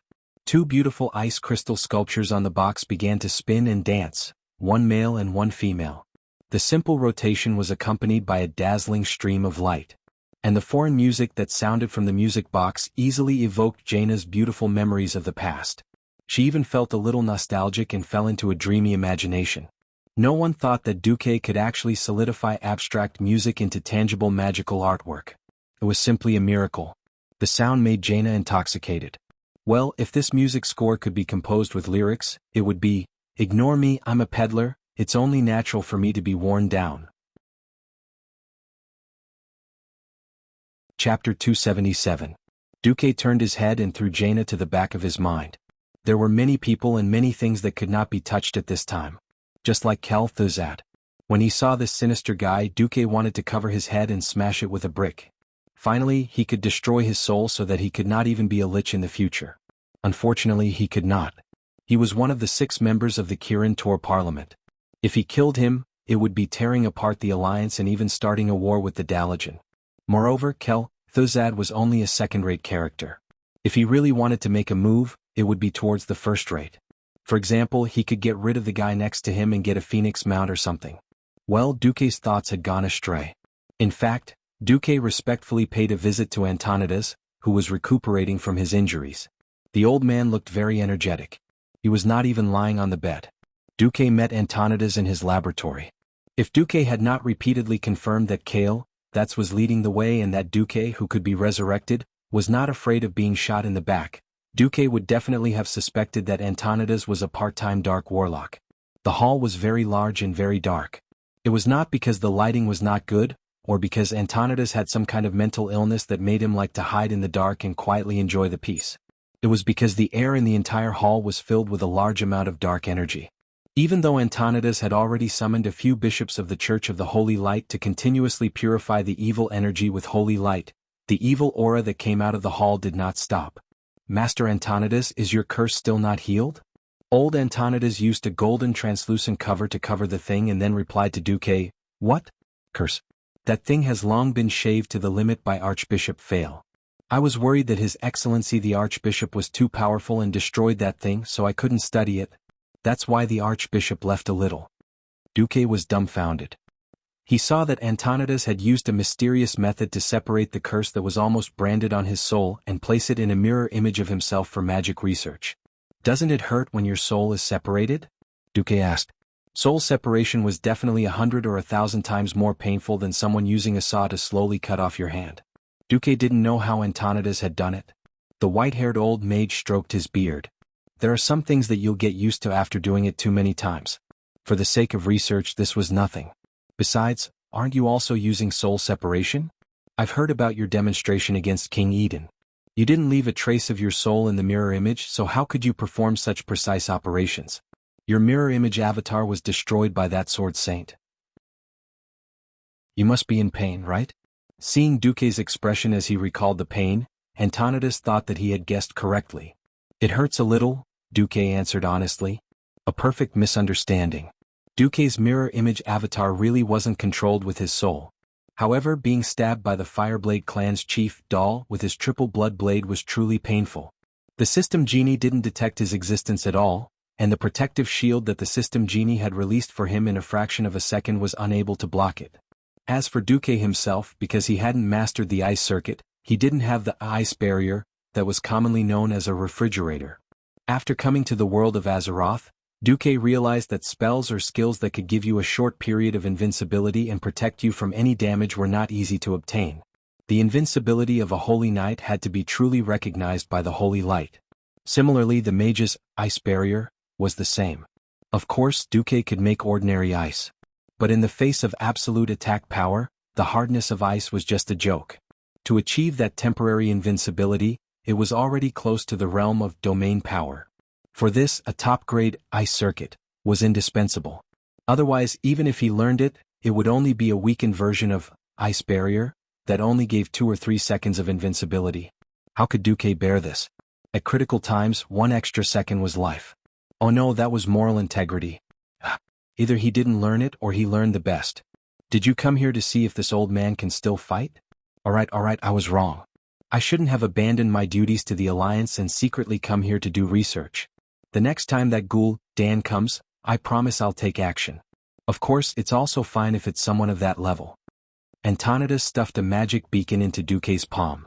Activate the beacon. I'll be there in a minute. Duque was a little speechless, but after thinking about it, it made sense. As the dignified Dalajan chairman, he definitely wouldn't need him to take action against any random enemy. The fact that he was willing to come at his beck and call was already giving him a lot of face. Besides, a Breaking Dawn mage who could teleport to any place on the continent at any time really had the capital to be willful. Duque didn't have much to say. Antonidas looked at Duque, who refused to leave, and blinked. Ichim? Is there something? Or do you also want to study this unknown mysterious curse? Why don't you be my assistant? I'm very interested in how you use Hand of Magic. I can give you the treatment of a morning rank assistant. Duque was embarrassed. He scratched his head. Duque still took out the letter that Lady Janice wanted him to send to Antonidas. Actually, Lady Janice asked me to give you a letter. Seeing the fire seal on the letter and the unique magical security method that lingered on the envelope, Antonidas, this old man, blushed slightly. He took the envelope with both hands, opened it impatiently, and then, the old man's face collapsed. It was an expression of laughter and anger. Antonidas seemed to want to get angry, but he didn't know whether to laugh or cry. In the end he gave in. The ice circuit model, right? That little girl really knows how to extort. Alright, it's my fault. This reason barely makes sense. Alright, here you go. Antonidas waved his right index finger over his temple. Duque suddenly saw a series of mysterious, ice-blue magic runes appear on his temple.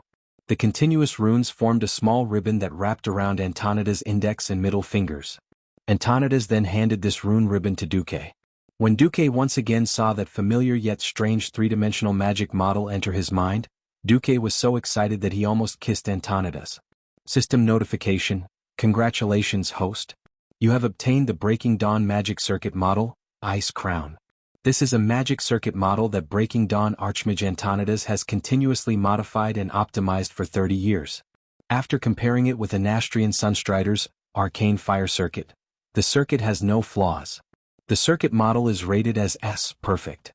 It can increase the ability of the ice magic circuit by 108 times or more. It is recommended to practice it immediately. Chapter 278. 108 times?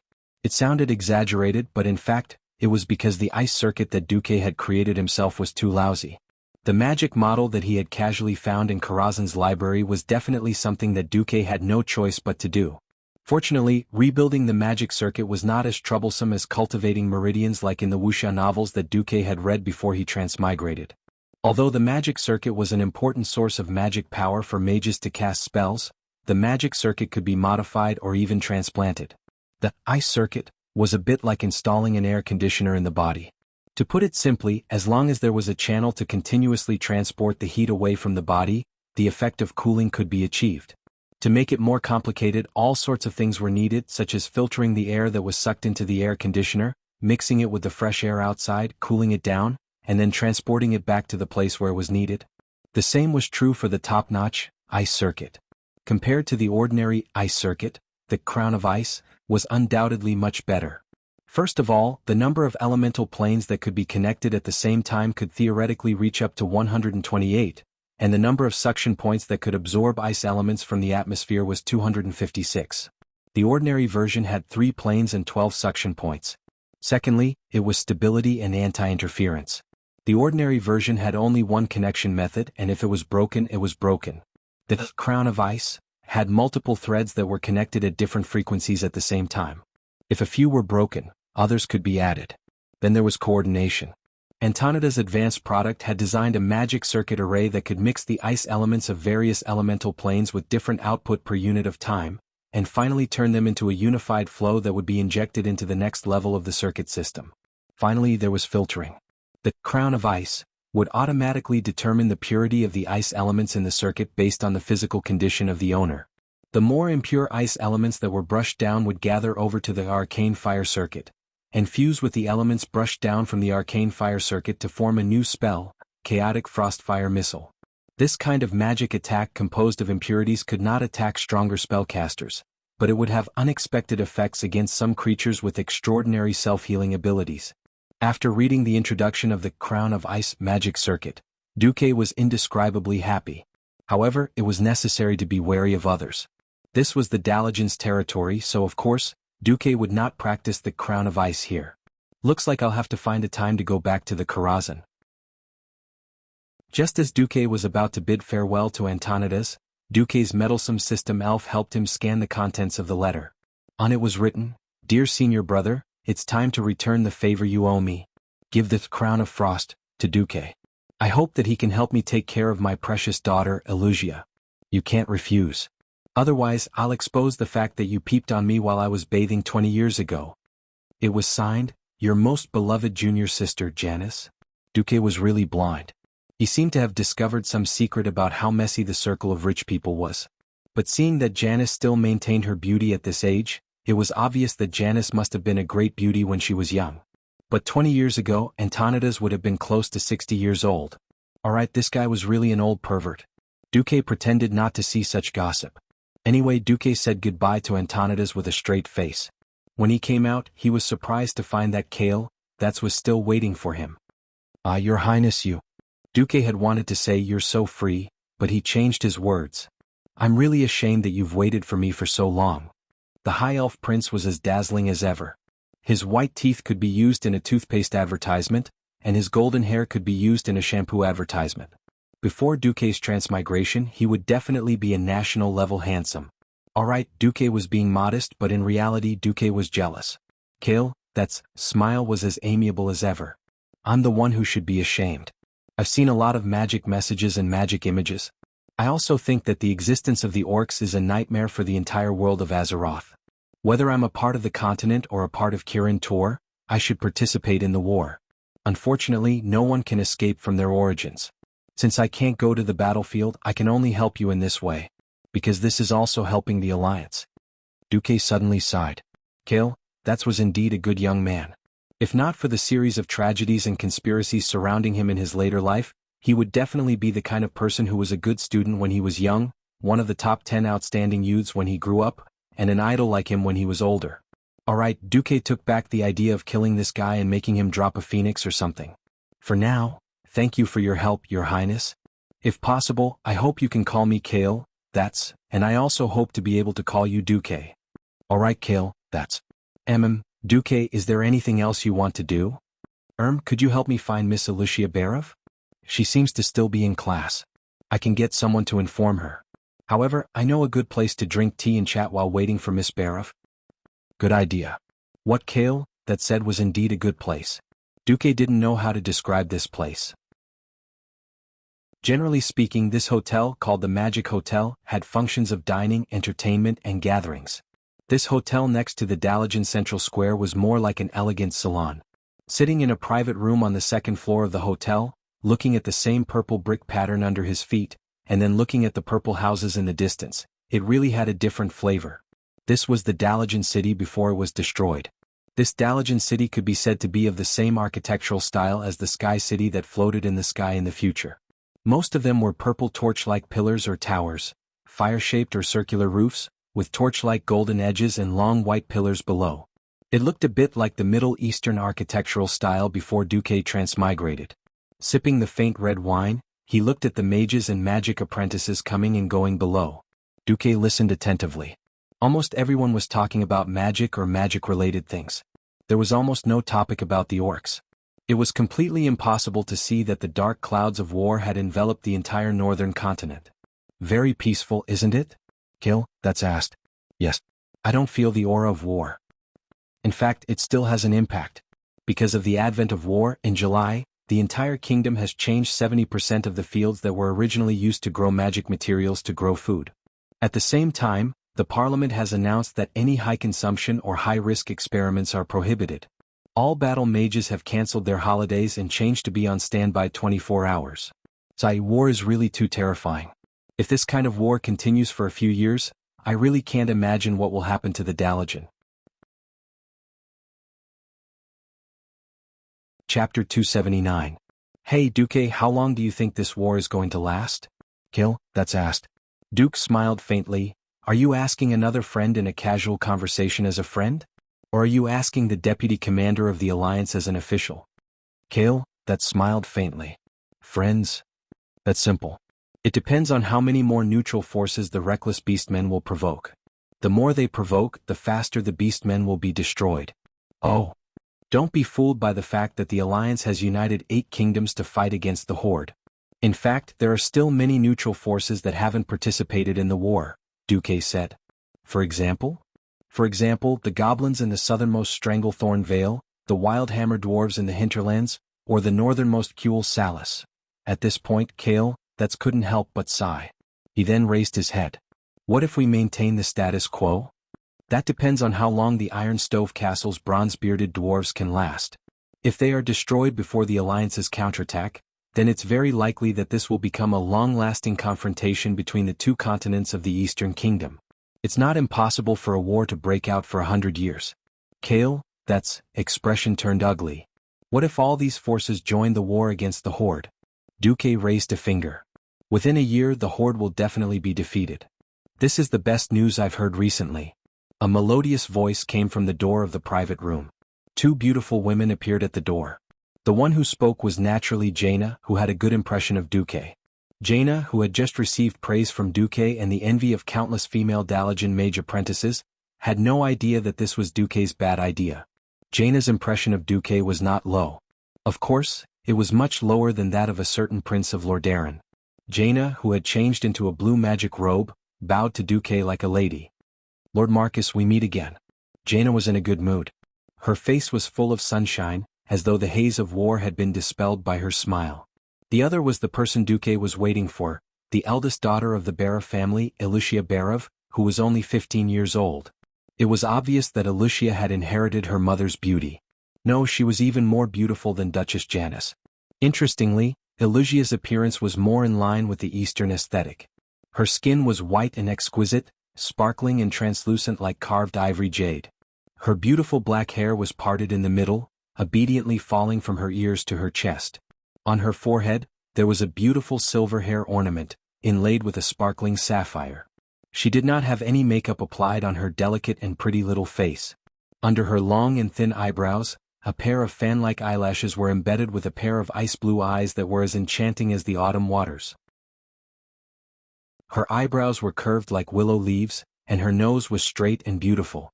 The wings of her nose seemed to be flaring slightly. Below her elegant nose was a small cherry mouth. Although she did not wear lipstick, she looked brighter and more attractive than those who did. Her well-defined lips were rosy, like ripe cherries ready to be picked at any time. Even though she was wearing a loose mage robe, it was not difficult to see that she had the golden ratio of a figure. Her waist was slender but not too round. She was as perfect as a model. She was quite a beauty. In fact, in terms of appearance, Ilusia was definitely not inferior to the beauties Duque had seen, such as Princess Kalia or Aurelia. She was even slightly better than Jaina, who had yet to fully develop her body. If there was anything that Ilusia did not compare to them, it would be temperament. The impression that Princess Kalia gave Duque was that she was noble and kind. Aurelia was a mixture of the wildness of a ranger and the elegance of a high elf. Jaina was intelligent and extremely confident. As for Ilusia, although the Barov family was also a high-ranking noble family, it could be seen that Ilusia had also received an extremely good upbringing. However, Ilusia looked more docile. As soon as she saw Duque, she almost hurriedly looked Duque up and down. Ilusia gave up on looking at Duque. She lowered her eyelids and slightly lowered her head, which was also a very standard ladylike etiquette. Greetings, Duke Marcus. I am Ilusia Barov. Her timid voice made people want to bully her or to protect her. Duque secretly sighed in his heart. With such a temperament, Ilusia was destined to be a good marriage partner and a good wife for a man. However, Ilusia would definitely not be a heroine like Aurelia. Ilusia, I believe your mother has already sent someone to inform you of the details? Duque asked. Yes. In fact, it was my mother who personally used a magic message to tell me. Duque pondered for a moment in his heart. That makes things easier. Right now, I am essentially just a sky wizard. It doesn't seem right for me to teach a peak earth wizard like you. You can be my assistant for now. After I pass this winter and advance to a morning star wizard, We can confirm our relationship. All right. Duque still did not know that his words had already set off a storm in Kale, that's in Jaina's hearts. How could a Morningstar wizard be promoted so easily? At the level of a Morningstar wizard, one could already be addressed as a master. Further up, at the level of Radiant Moon, they were existences as rare as phoenix feathers and Chelan horns. Usually, wizards of this level were big shots. For example, people like Kale, that's Krasis and Kel, Thuzad could easily become dukes or princes, regardless of their origins. There were only 2 breaking dawns in the entire world. When Duque said he wanted to advance, he did it as easily as if he was eating and drinking. If it were anyone else, they would definitely be treated as a braggart. However, he was Duque, a man who had tricked more than 200,000 orcs twice and burned half of the elven forest. When the Kirin Tor assembly had summoned Duque for a discussion, Kale, that's had a very deep impression of Duque. Duque did everything with complete confidence, as if nothing in the world could escape his predictions. It was as if a man like him rarely boasted, and there was no need for him to use such deceptive methods to lie about such matters. If Duque dared to say something like this, it would only mean that Duque was 100% confident. One had to know that Duque would only be 16 next year. A 16-year-old Morningstar wizard. If not for Duque's status as the Alliance's deputy commander and his glorious achievements, this alone would have made Duque the most dazzling star in the world of wizards. Chapter 280. Kale, that's also believed that he was talented, but his speed of leveling up was far slower than Duque's. The power he had today was built with the long lives of the High Elves. Kale, that's heart rippled, and Jaina, who still had the temperament of a little girl, jumped up and down excitedly, congratulating Duque. Elusia's expression was a little complicated. She did not know how to describe the relationship between her and Duque, which seemed to be close, but in fact did not have much to do with each other. She could only congratulate Duque lightly. In the Bara family, Elusia felt suffocated. The noble Bara family was a typical aristocratic family. Her father, Arikos, had extraordinary means and abilities, and had unparalleled influence in the entire Alterac kingdom. However, he was very cold when it came to kinship. He had almost no time to care for his children. Her mother was a mage, busy with all kinds of experiments, and similarly did not have much time to care for her children. Elusia's 2 younger brothers, Wilton and Alex, were like 2 sharks in their mother's womb. At a young age, they had already begun to fight incessantly, openly and secretly, for the position of the next Bara family leader.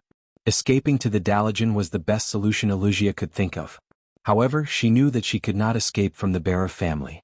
Unmarried women of the nobility had always been important political bargaining chips. Perhaps only when she was married off by the family, would she be able to relax a little from the family's strangle-like control. The only thing that was fortunate was that although her father did not care about her, he had never given her any shortage of funds for her expenses and magic experiments. Today it seemed to be a little different. Elusia knew that her fate would be linked to the man in front of her for a long time, who looked like a big boy named Duque. Kale. I'm not familiar with the Dalajan, but since you said that as long as you are a mage you can attend classes in the Dalajan, publish papers, or do all kinds of things related to your identity as a mage to expand your influence. I happen to have time, so I'll give a few public classes. Kale, eyes lit up when he heard this. Oh, really, that's great. What class do you want to give? What's the topic? Duque smiled mysteriously. Basic practice of multicasting, and heat transfer theory of fire. Duque saw that Elusia's body trembled. These were her mother's excuses for letting her study with Duke. The eldest daughter of the Bara family raised her head in bewilderment. She did not know why Duke had chosen to be a guest lecturer at such a time. Kale, knew that it was because of his suggestion that Duke had decided to expand his influence and work hard to rebuild the Stormwind Kingdom's mages. Dalaran had an academy that was open to the public. As long as one paid a low fee, they would teach apprentices with magic aptitude the basics of magic. After a few years of screening, those who passed the test would officially become advanced apprentices or beginner magicians, and they would be allowed to enter a higher academy to further their studies. At this point, the Dalajan's learning and research would become quite liberalized. Basic magicians were allowed to study different subjects according to their talents and preferences. They could also study under the tutelage of any magician who was registered in the school. There was a precondition, the equivalent exchange that mages respected the most. Apart from the public classes that were advertised, all of the classes had to be paid. The academy would evaluate the practicality of the subject taught by the lecturer, the theoretical content, the standard of the lecture and many other factors and then set a price. The apprentice had to pay for it. Of course, if one wanted to learn more advanced content, they would have to pay the price of becoming the lecturer's disciple. Lecturers also had all sorts of requirements for apprentices. Some wanted money, some wanted the apprentice to provide spellcasting materials, and of course most wanted the apprentice to be their experimental assistant. Of course, the children of rich families had it easier, but the children of poor families often had to work. Acolytes also had various ways to earn the necessary money. For example, the simplest way was to sell oneself to the Dalajan Mage Guild, sign a contract, and work for them for years in exchange for money. They either worked as mercenaries or created magic items to sell. There were both opportunities and responsibilities. This was the Dalajan. It wasn't an exaggeration to say that as long as Duque showed enough strength, it wasn't impossible to recruit another group of mages. After all, the Stormwind Mage Guild only existed in name. All the mages added together could only fight 12 people. This was just the number of people in a small team. Apart from Duque and the retired old man Norton, everyone else was an earth mage. Duque smiled and wrote down a few advertising slogans. A duel of magic isn't as simple as you think. Still thinking about how to make a bigger fireball to defeat your opponent? Then you're out of date. The legendary mage who burned 100,000 orcs, Duke Marcus, will teach you multicasting. Once you learn it, you can definitely beat other mages of the same level. The three audience members looked at it and their faces turned pale. Arrogant, egotistical, and absolutely subversive. This was because, in the traditional Dalaran mages' teachings, the lecturers mostly taught how to deal with opponents who were also mages. They mostly taught how to build a magic shield and then bombard each other with a bigger fireball to destroy the opponent's shield and achieve victory. What? A big fireball couldn't defeat the opponent. Then it must be because your fireball wasn't big enough. There was no enemy that a big fireball couldn't defeat. If there was, then 2 fireballs would be enough. Now, Duque actually overturned all the arguments of these academic lecturers. If this wasn't subversive, then what was? If it was anyone else, they would definitely be criticized for being sensationalist, but Duque had a lot of achievements to back him up. Whether it was the battle against the demons in Karazhan and killing Mediv, the burning of the Elven Forest, the rescue of 50,000 elite soldiers with the ice ship, or most recently, the rescue of 4 kings from a large group of Orc Sword Saint assassins with his own strength. All of them were dazzling achievements. Before there was better and more sufficient evidence to prove that Duque couldn't do it, no one could refute Duque. No one would be stupid enough to think that Duque was an academic mage. Duque was classified as a typical practical mage. No, to say that practical mages were weak. Because a practical mage could often fight 10 academic mages. Duque gave people the feeling that he was the kind of guy who wanted to fight 100. In the shortest amount of time, the news that the Alliance's deputy commander Duke Marcus was going to publicly teach practical magic in the Dalajan spread like wildfire throughout the Dalajan in the shortest amount of time. Chapter 281. Dalaran, which used to be bustling with activity, was now shrouded in an interesting and strange atmosphere. Hey, did you hear? That Duke Marcus is going to have an open class in the Dalajan. Open class? Which Duke Marcus? Idiot. He's the deputy commander of the newly established Lordaeron Alliance, Sir Marcus. He's a super wizard who fought against demons and killed a large number of elite beastmen. Is he really that powerful? It's a free open class anyway. It's a waste not to attend. Any wizard who was a sky wizard or above was qualified to attend the open class in the Dalajan's high-level magic academy. Every day, there would be announcements of all kinds of open classes on the academy's bulletin board. Because of the favoritism of a certain elf prince, and because Duque was sufficiently famous, Duque's open class was placed on the front page of the magic bulletin board all over the academy. Not only did it have a dazzling red border, but there were also many hands of magic, which symbolized Duque's signature skill, releasing fireballs to attack the image of a scarecrow.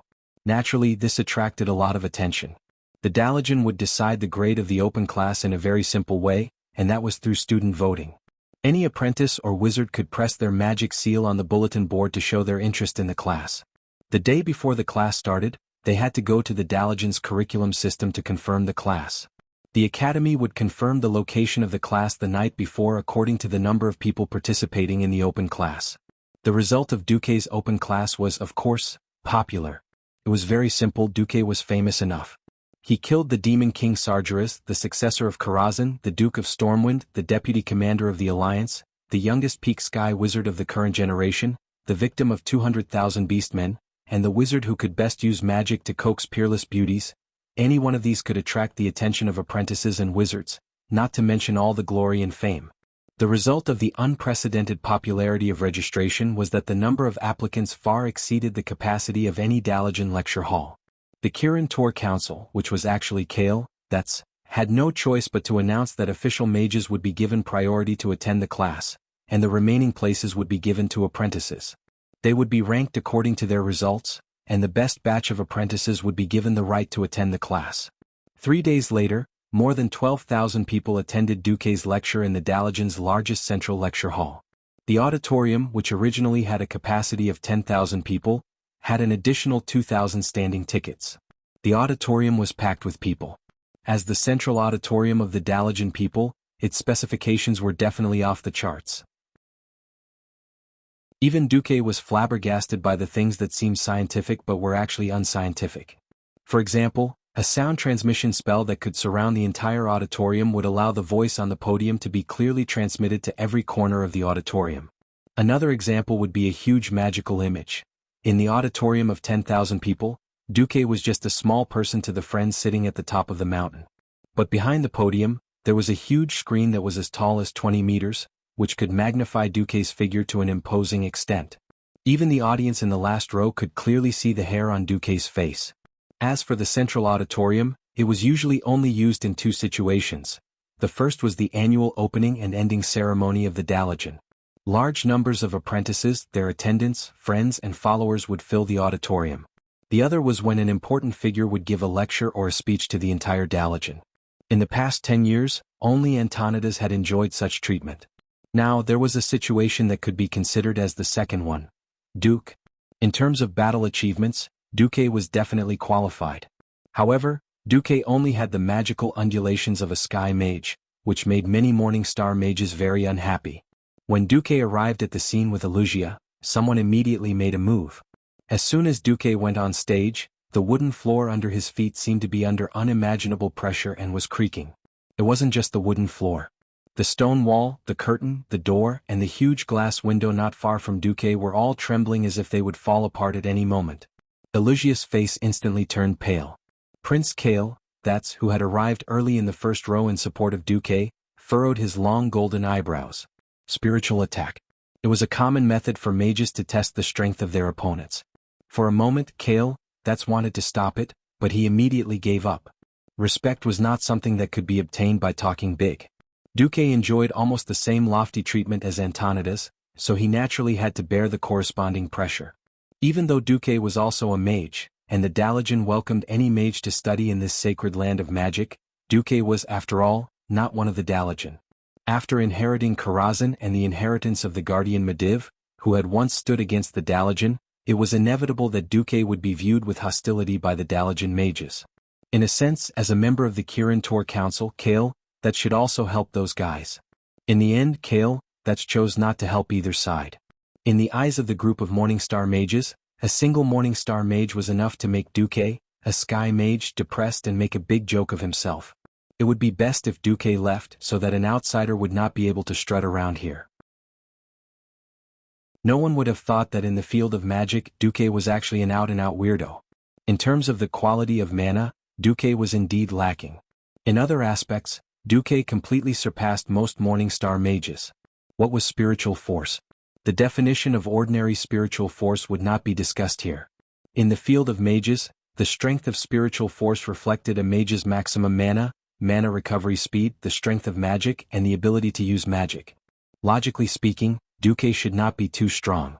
However, when Duque released his spiritual force, the expressions of all the mages in the first 10 rows changed. In their field of vision, there was nothing but a smiling Duque. However, in the perception of spiritual force, the hundreds of mages seemed to see a gigantic creature suddenly pouncing out from Duque's body. It was not the simple form of condensing spiritual force into an awl or a net like most mages. The spiritual force creature formed from spiritual force had a pair of enormous wings that spanned a full 15 meters. Every time the wings flapped, the turbulence of spiritual force was like a storm, sweeping across the entire auditorium in the tens of rows above. The high temperature of the spiritual force easily caused the temperature in the air to rise. With just a flap of the wings, it dispersed the spiritual force of the Morningstar mage who had provoked it. Following that fellow's blood-curdling scream, he went limp in his chair and even lost control of his bladder. All the high-ranked mages gasped at the same time. What kind of spiritual force is this? Chapter 282. In that instant all the high-ranked wizards knew one thing. Duque was very strong. Some of them wanted to stop for a moment, but a low voice said something that seemed to have magical power, causing all the mages who wanted to retreat to straighten their backs. This is the Dalajan. Yes, this was the Dalajan, the holy land of magic. After the high elves had passed on magic to humans, almost all wizards who came here would prostrate themselves in worship. This place represented the greatest freedom in the world of magic, the most vast knowledge, and the ultimate holiness. Duque represented Karazhan. If Duque did not have a strong backing, if he did not have the title of Duke of Stormwind and the deputy commander of the Alliance, and if Karazhan had not disappeared from the Eastern Kingdom, perhaps some evil and greedy wizards would have challenged Duque for the right of ownership of Karazhan. Most importantly, Duque had made a fool of that fellow. That Morningstar wizard did not have much spiritual force, but he was wearing the violet robes of the Dalajan Higher Magic Academy. This reason was enough. Moreover, did Duque not cover the heads of the wizards with his spiritual force? This could be considered a provocation. The second challenger appeared immediately. Unlike the fellow in the third row, this time it was a Morningstar wizard in the second row. According to estimates, this was already a level 3 Morningstar wizard. Without any hesitation, this fellow condensed his spiritual force into an incomparably sharp spike, piercing towards Duque's spiritual force beast with an unknown shape and huge wings like the wind. In the world of spiritual force, just as the sharp spike was about to pierce through Duque's spiritual force beast, a claw with only 3 fingers grew out of the beast's body and closed in on it. Kacha. There was no sound in the world of spiritual force. This action itself seemed to have brought about a kacha sound. None of their eardrums received any vibrations from the sound, but everyone heard it as if they were hallucinating. As if an important part of his body had been forcibly broken, the level 3 Morningstar covered his head and curled up like a shrimp. Duque was still moving forward, neither too fast nor too slow. On the huge stage, under the illumination of the soft magic lamp, he walked toward the podium at a constant pace. He did not seem to notice the spiritual force attacks from the 2 Morningstar wizards at all, and continued walking with a faint smile and unparalleled confidence. Duque was clearly saying, "I'll leave enough time for you to attack." What an arrogant advertisement. An attitude that was 100 times more arrogant than an advertisement. They were treating the Dalajan advanced magicians like they were nothing. Not every Morningstar wizard was young and full of vigor. Many Morningstar wizards were no longer young, and they had no intention of fighting because of their age and experience. However, things were different now. The third Morningstar made his move. This time, his spiritual force condensed into a ball and turned into a cannonball, shooting towards Duque's spiritual force beast. It was still the same claw. Like flicking a melon seed, the claw flicked lightly, and the cannonball was shot back at a speed faster than when it came. The fellow hurriedly activated his spiritual force shield, but it was useless. The speed was just too fast. Even if it was his own spiritual energy that came over, suddenly receiving a surge of chaotic spiritual energy was not something he could withstand. He clutched his chest in pain and pointed at Duque, unable to say a single word. The fourth Morningstar was sitting at the side of the first row. This Morningstar wizard was obviously one of the best among the Morningstars. Whether he was a level 7 or 8, Duque did not know. All he knew was that this fellow's spiritual force had turned into a 3-meter-tall giant with a blurry figure. It wielded a giant axe and chopped down at Duque's beast. This fellow was too much. If the attacks from the other 3 were mainly probing attacks, this fellow was definitely going all out. Even though they did not dare to underestimate Duque, a spiritual force attack of this level could destroy the opponent's magic circuits and turn him into a cripple. Duque furrowed his brows, his expression turning cold for the first time. This time the beast's counterattack was a long tail. A tail that was at least 10 meters long and as thick as a bison's body swept towards them. The mages could even sense the clear scales on the tail. Crack. The handle of the giant axe, the giant's head, and even half of the giant's body were all crushed by this incomparably heavy tail with an even higher concentration of spiritual force. Ugh. This fellow vomited blood on the spot. Bright red blood flowed out from the gaps between the fingers of his left hand that he had covered his mouth.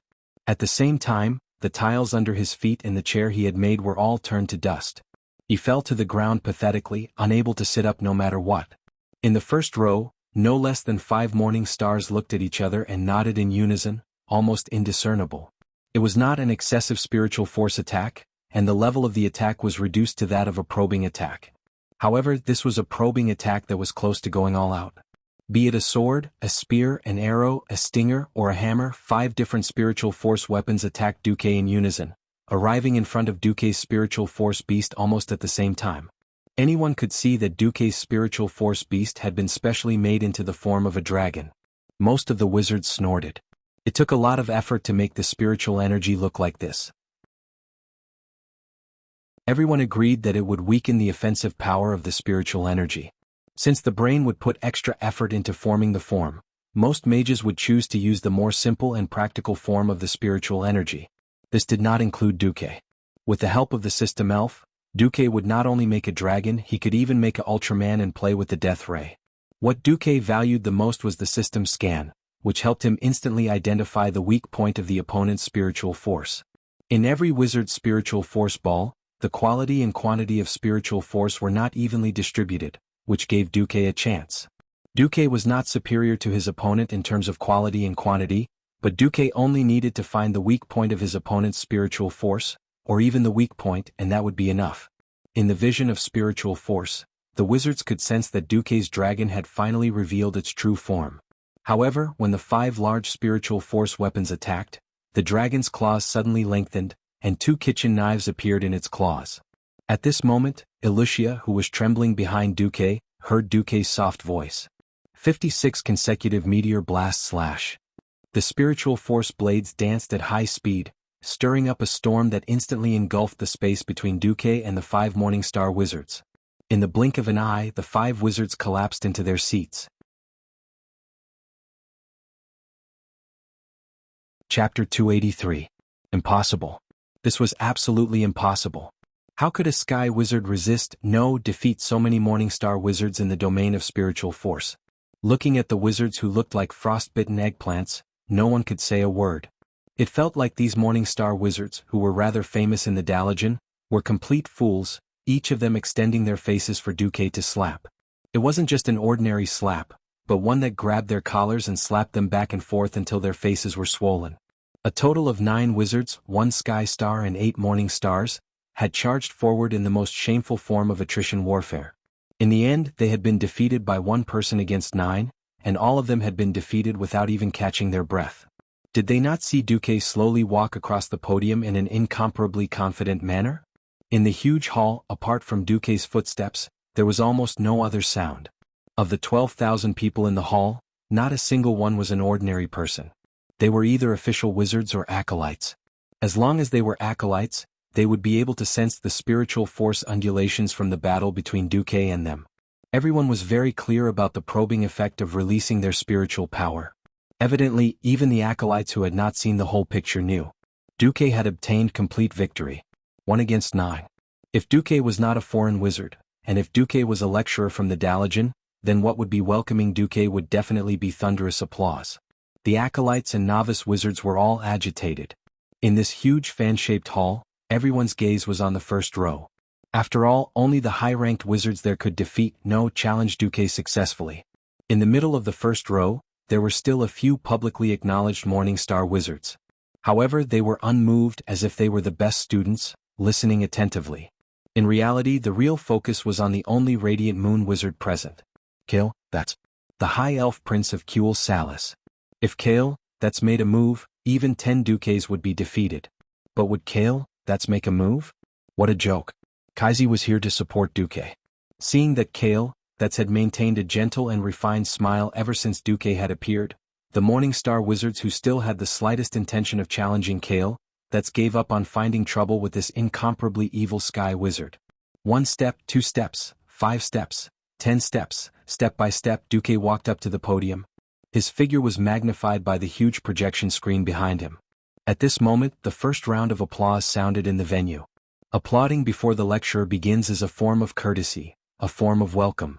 However, with Kale, that Sunstrider leading the applause, it was a grand welcome and support that could not be any more grand. Kale, that wasn't clapping from his chair. He was standing up and clapping for Duque. Immediately, the second round of applause rang out.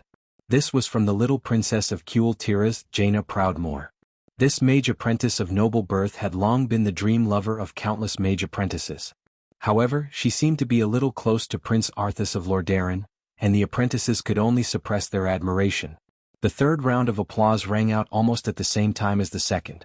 It was from the person most young wizards pursued, Miss Alicia Barov of the ancient noble bloodline of the Arathar Empire. Even though she was standing not far behind Duque as an assistant, her real attitude still caused a silent uproar. It was only then that the people in the auditorium truly realized that the person standing on the podium was not only a true mage, but also a noble existence who was deeply trusted and respected by the upper echelons of various countries. There was no more hesitation. Immediately, thunderous applause rang out in the auditorium. It was so loud that it was enough to make people outside think that some kind of terrifying experiment had exploded. Duque's hands pressed down, and after a while the applause gradually stopped. Clearing his throat, Duque's slightly magnetic voice spread to every corner of the auditorium. I'm very happy that so many people have come to listen to Duke Marcus's lecture today. In the following time I will explain the importance of multicasting and the basic training methods. I hope that my lecture will be of help to everyone on the path of magic. Magic is a mysterious field. I think that the first thing that every lucky person who is qualified to step into this field should do is not to be bound by common sense. What? This can't be done, Oh, that's impossible. These are the most unacceptable thoughts. So we have to free our imagination. Here, I will first demonstrate the benefits of multicasting. After saying that, Duque turned his head to Alicia.